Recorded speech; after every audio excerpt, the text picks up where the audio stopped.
Yo, MotoGP fans, welcome back to another episode of MotoGP 24 Road to MotoGP.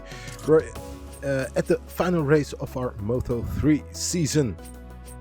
So we are in Valencia, where we will attend the final race of the calendar. See you back at the qualifying results.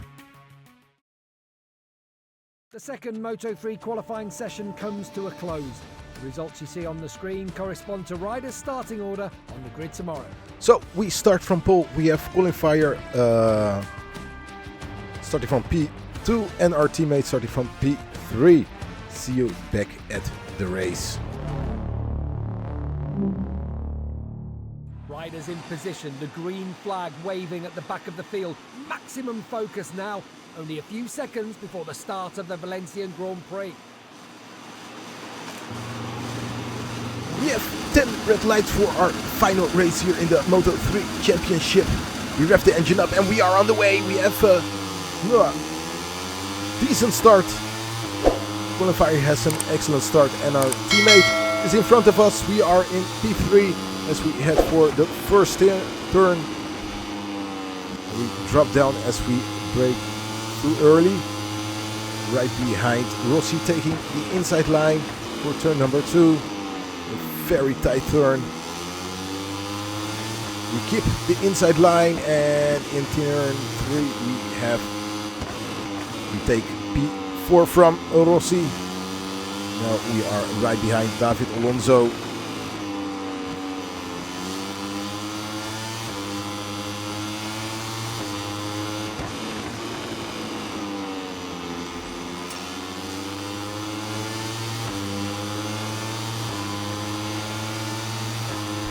Inside.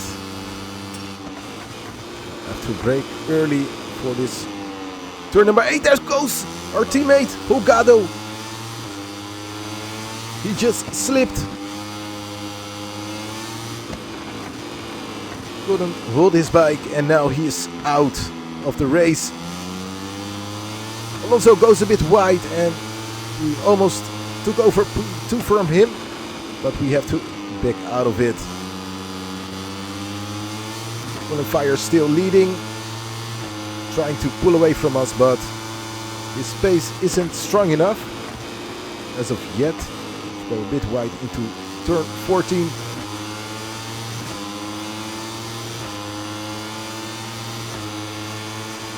Now making use of the slipstream. Alonso on the grass, side by side with Qualifier heading for turn 1. And they go very wide. It can be our opportunity, and we take that opportunity to take the lead of the race. So Fire and Alonso going very wide, hustling in front of us, and we just made a move on them as we took the opportunity while they were fighting with each other.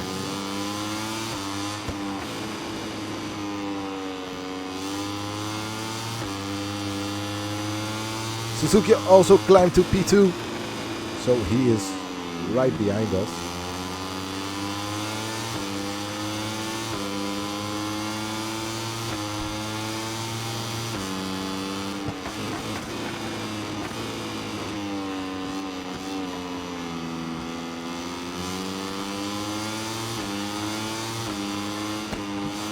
Turn 8 is our weakest point of the track.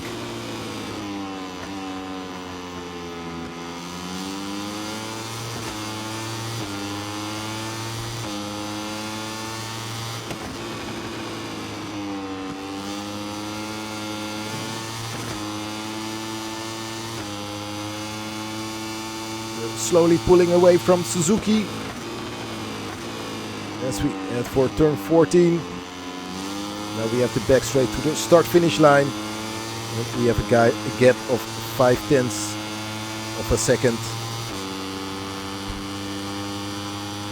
We set the fastest lap 1.42.7.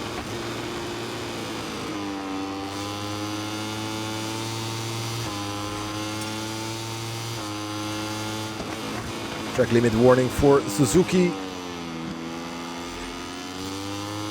And Fire just overtook him. Fire now on P2 and Suzuki on P3. We go wide beyond our green and we have our first track limit warning. Carrying too much speed into turn 4.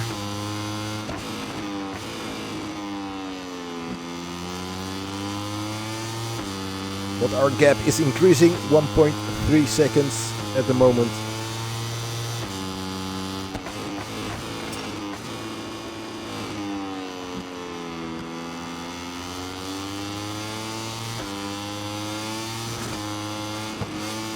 We lose 0.3 of a second in turn 8. So turn 8 is definitely our weakest part of the track.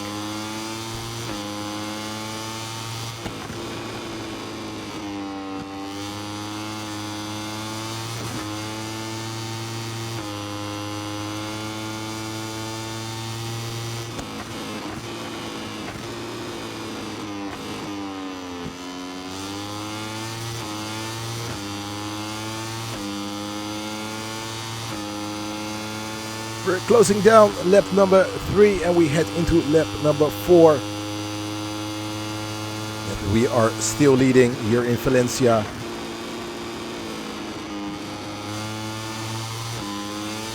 We're in the final lap as we head into turn 10 and turn 11. We go very wide and Suzuki is right behind us and he just overtook his.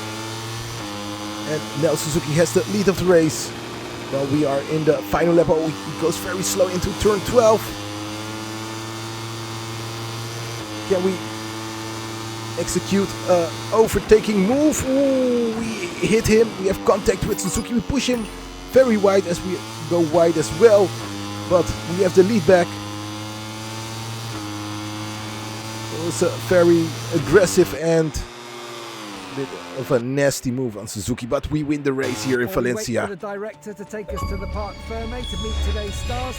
Let's take a quick look at the final results of this Moto3 race. And that was our 10th win of the season.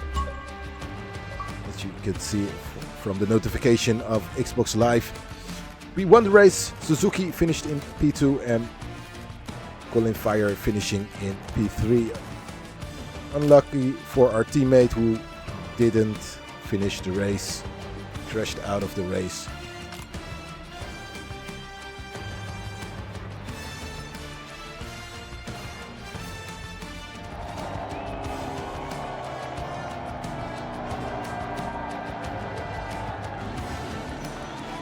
It's been a long season for this lad, full of bitter disappointment and unrestrained joy. He fell, he got up again and never looked back. It's taken a lot of sacrifice, but now we can say it was all worth it. He is the new Moto3 World Champion.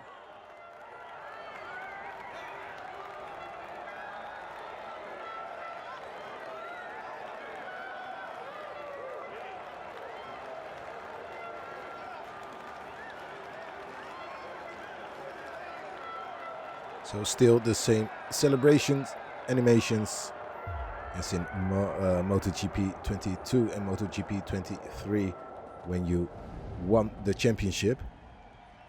So no changes in that.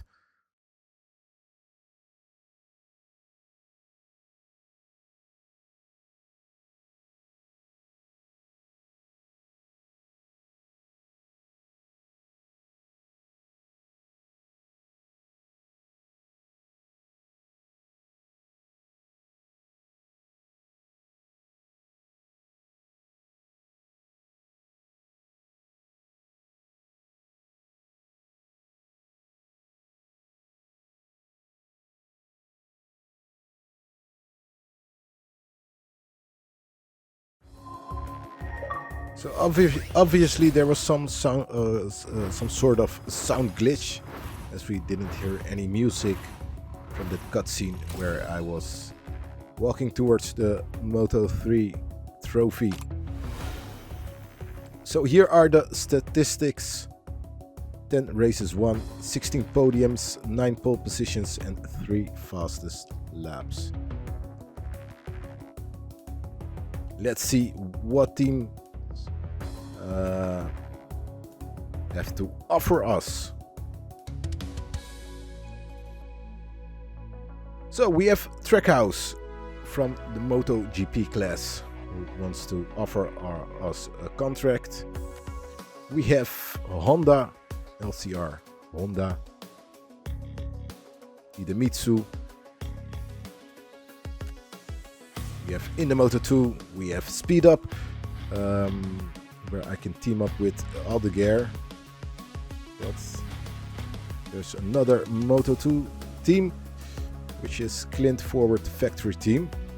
But I'm not so interested in this one. I'm interested in Speed Up and Trackhouse.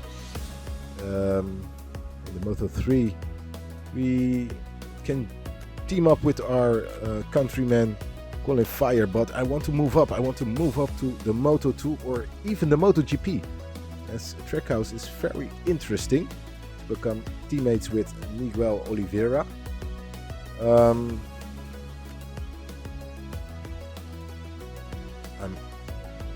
a bit in a dilemma. I want to join Trackhouse, but I also want to ride in the Moto2. Not sure if the MotoGP will be too much of a step forward, but I think we will try the Trackhouse. I think we will go to MotoGP. I really love the MotoGP. I'm not fond of doing another season on a slower bike. A bit faster than the Moto3 bikes, but the MotoGP are the ultimate bikes. So I think I will go for the MotoGP Trackhouse, the satellite team of Aprilia, and team up with Miguel Oliveira. So we chose Trackhouse to join Miguel Oliveira and race in the MotoGP, the highest class. And I'm very thrilling to start the season. I think I will create a new helmet design, as most of them don't fit the outfit, don't have the same colors. But yeah, this will be our bike for the upcoming season in the MotoGP class. I'm very thrilling to start it, very thrilling to see what we can do on this bike, and it will be a hard season. I think we will fight in the midfield, as I have to adapt my riding style. I have to adapt to the speed the bikes are carrying, and the much more aggressiveness of the other riders. So very thrilling to start our MotoGP career.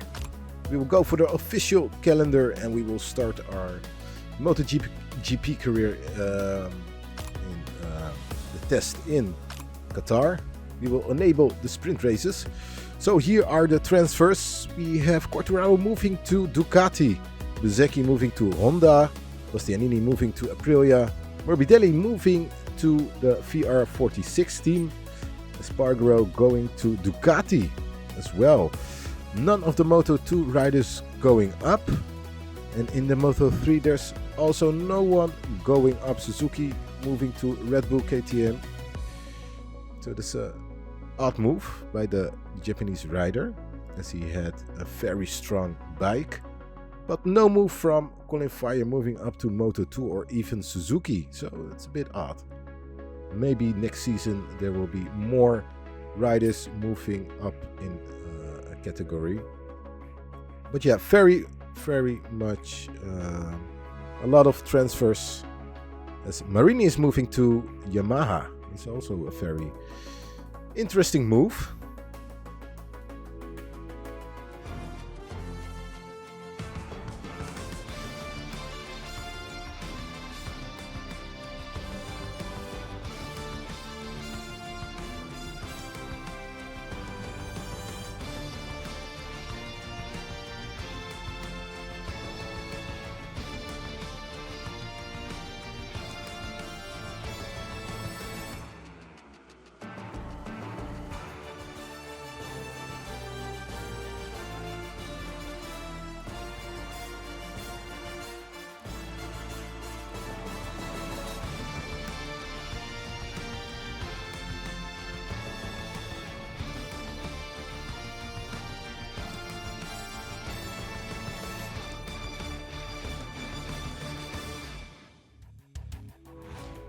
The most realistic move is that one of Morbidelli moving to the VR4016, as he is one of the riders coming from the VR46 Academy, and he's good friends with Valentino Rossi.